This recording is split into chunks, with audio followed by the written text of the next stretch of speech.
One of the greatest challenges in ham radio is VHF, UHF, and amplifiers.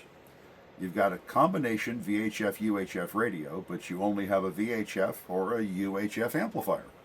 Well, the folks at JM Taiwan have solved this problem by bringing us the dual band VHF UHF amplifier, the PA-80 VU. Very creative there, VU. Anyway, it works. It produces about 80 watts on 2 meters, about 70 watts on 440.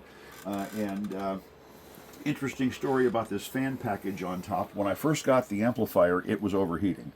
So I bought the fans to put on top of it to cool it down.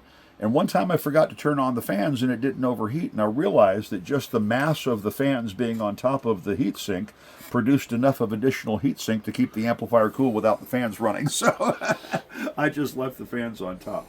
So let's demonstrate this for you here today. We have the FTD Yaesu HT.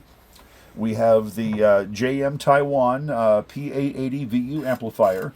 We have a watt meter from MFJ, and we have a spectrum analyzer from Tiny SA up there to see what the spectral purity of this is. And let's take a look and see what we get. We are going to start on VHF at 146,535.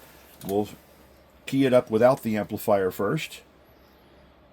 And on the 200 watt scale, that gives, what is that, 3 to 5 watts, somewhere in there. Nice clean signal on the SA there. No issues with that whatsoever.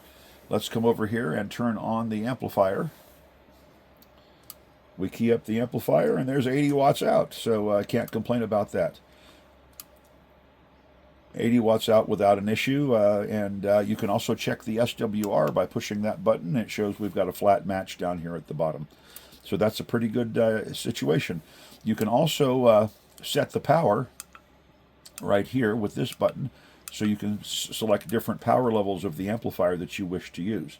Now, switching bands is as easy as switching bands. We simply switch over to the 440 band, and we find that it automatically switches and keys up for us. And it looks like we can set the power on that a little bit higher.